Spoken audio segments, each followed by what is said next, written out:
নমস্কার, আমার নাম সঞ্জীব ব্যানার্জি। চ্যানেল ইজি বিজনেসে আপনাদের সকলকে স্বাগত জানাই। বন্ধুরা, আশা করি আপনারা সকলেই ভালো আছেন। আজকে আবার একটি খুব সুন্দর বিজনেস আইডিয়া নিয়ে আপনাদের সামনে হাজির হলাম। বিজনেস আইডিয়াটি হচ্ছে গ্রোসারি বিজনেস বা মুদিখানার দোকানের ব্যবসা। এই ব্যবসাটি একটি চমৎকার ব্যবসা। পৃথিবীতে যতদিন মানুষ বসবাস করবে এই ব্যবসা ততদিনই চলবে। আজকে এই ভিডিওর মাধ্যমে আপনাদের জানাবো যে একটি গ্রোসারি স্টোর বা মুদিখানার দোকান শুরু করতে হলে আপনি সেই স্টোরে কি কি সামগ্রী বা জিনিসপত্র রাখবেন, সেই সামগ্রী বা জিনিসপত্র কোথায় কিনবেন, সবথেকে কম কত পুঁজি লাগবে, আপনার কত প্রফিট হবে, এই সকল সমস্ত বিষয়ে গ্রোসারি বিজনেসের A to Z আজ আপনাদেরকে জানাবো। অতীতে গ্রোসারি স্টোর বা মুদিখানার দোকানে যে সকল সামগ্রী নিয়ে চলতো, আজকের তারিখে সেই সকল জিনিস নিয়ে কিন্তু গ্রোসারি স্টোর চলে না। আজকের দিনে আপনি সকালবেলায় ঘুম থেকে উঠে টুথপেস্ট এবং যে টুথব্রাশ ব্যবহার করছেন, সেই থেকে শুরু করে রাতে শোয়ার আগে পর্যন্ত যে সকল জিনিসপত্র আপনি বাড়িতে ব্যবহার করেন বা আপনার পরিবারের মানুষজন ব্যবহার করে, তার প্রত্যেকটি জিনিসই প্রায় আপনাকে এই স্টোরে বা দোকানে রাখতে হবে। এই ভিডিওটি শুরু করার আগে আপনাদের প্রত্যেককে অনুরোধ করছি, আপনারা চ্যানেলটি অবশ্যই সাবস্ক্রাইব করে দেন এবং ভিডিওটি ভালো যদি লেগে থাকে তাহলে শেষে অবশ্যই একটা ছোট্ট লাইক করবেন। তাহলে চলুন ভিডিওটি শুরু করা যাক। প্রথমেই যেটা আপনাদেরকে জানাবো যে এই গ্রোসারি স্টোর বা মুদিখানার দোকান শুরু করতে হলে কি কি সামগ্রী বা পণ্য আপনাদেরকে রাখতে হবেই হবে। প্রথমেই দেখুন রান্নার তেল বা ভোজ্য তেল, যেটা আপনাদেরকে এই দোকানে রাখতেই হবে। এই তেলের মধ্যে যে তেলগুলো আপনাদেরকে রাখতেই হবে, প্রথমত হচ্ছে সরষের তেল, তারপর সানফ্লাওয়ার অয়েল, তারপর রাইস ব্র্যান অয়েল এবং পাম অয়েল। এবং শহরে যারা এই দোকান করতে চান তারা অলিভ অয়েলটা রাখতে পারেন, কারণ আজকের দিনে অলিভ অয়েলেরও কিন্তু প্রচুর ডিমান্ড আছে। এরপর যেটা রাখতে হবে আপনাদেরকে মশলা। এই মশলা গোটা এবং গুঁড়ো এই দুটো আকারেই আপনাদেরকে রাখতে হবে। এর মধ্যে যেগুলো আপনাদেরকে রাখতেই হবে সেটা হচ্ছে লঙ্কা গুঁড়ো, জিরে গুঁড়ো, হলুদ গুঁড়ো, ধনে গুঁড়ো ইত্যাদি। এইসব গুঁড়ো যে মশলা আছে সেগুলো রাখবেন এবং এগুলোরই গোটা মশলা আপনাকে রাখতে হবে। গোটা হলুদ, গোটা লঙ্কা, গোটা জিরে, গোটা ধনে ইত্যাদি এগুলো আপনাদেরকে রাখতেই হবে। আর আজকের দিনে বিভিন্ন ভালো ভালো ব্র্যান্ডের বা কোম্পানির গুঁড়ো মশলা বেরিয়ে গেছে। তারা শুক্তোর মশলা থেকে শুরু করে মাছের ঝোল মশলা, শাহি গরম মশলা ইত্যাদি হাজার রকমের মশলা বেরিয়েছে। সেইগুলো আপনাদেরকে কিছু কিছু করে রাখতেই হবে।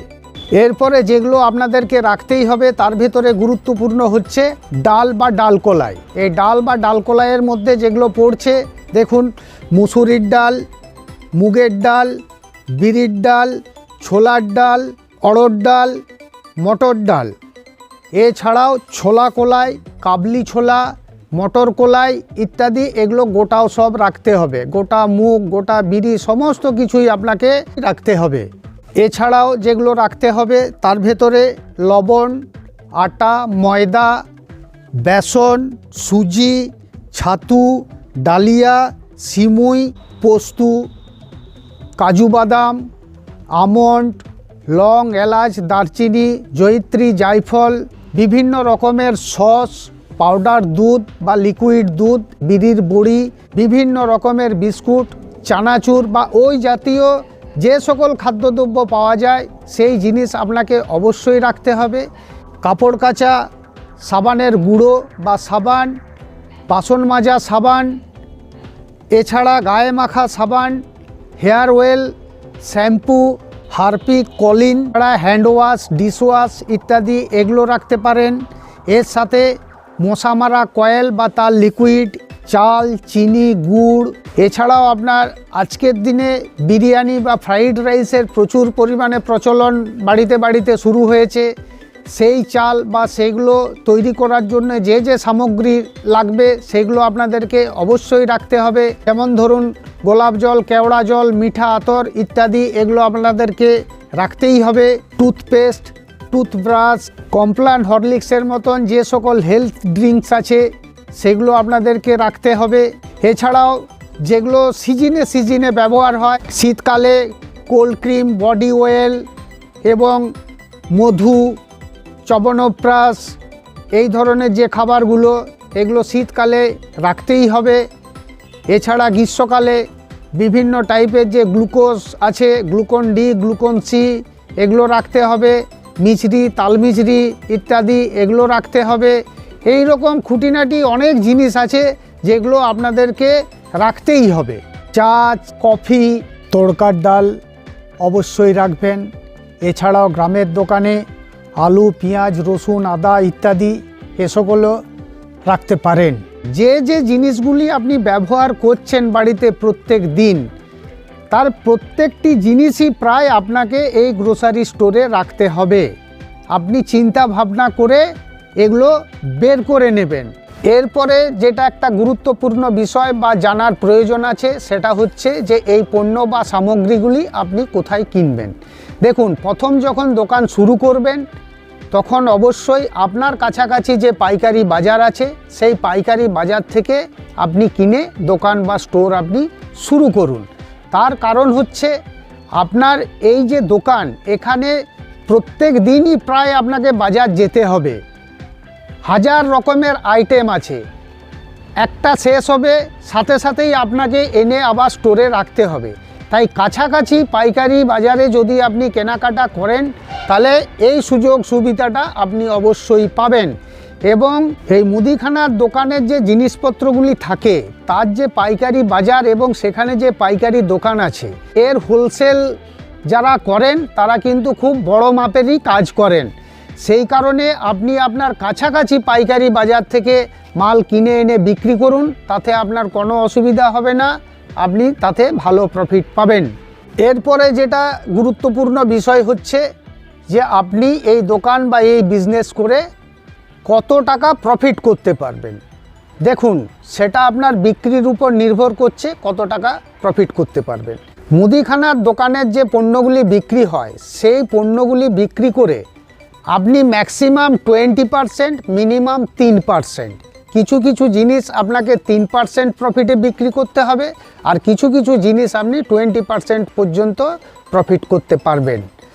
মোট যদি আপনি গড় একটা ধরেন 7 থেকে 10% আপনার প্রফিট মার্জিন থাকবেই থাকবে। একটা জিনিস লক্ষ্য করবেন, আজকের দিনে যে প্রতিযোগিতাটা চলছে সেটা হচ্ছে কে কত কম পয়সায় মাল বা সামগ্রী খরিদ্দারকে দিতে পারে। আপনি যখন প্রথম শুরু করবেন তখন কিন্তু আপনি আপনার থেকে বহুগুণ বড় বড় ব্যবসাদারের সাথে আপনাকে প্রতিযোগিতায় নামতে হবে। সেই কারণে এই প্রফিট মার্জিনটা আপনাকে ততটাই রাখতে হবে যতটা রেখে আপনি কাস্টমারকে টানতে পারবেন।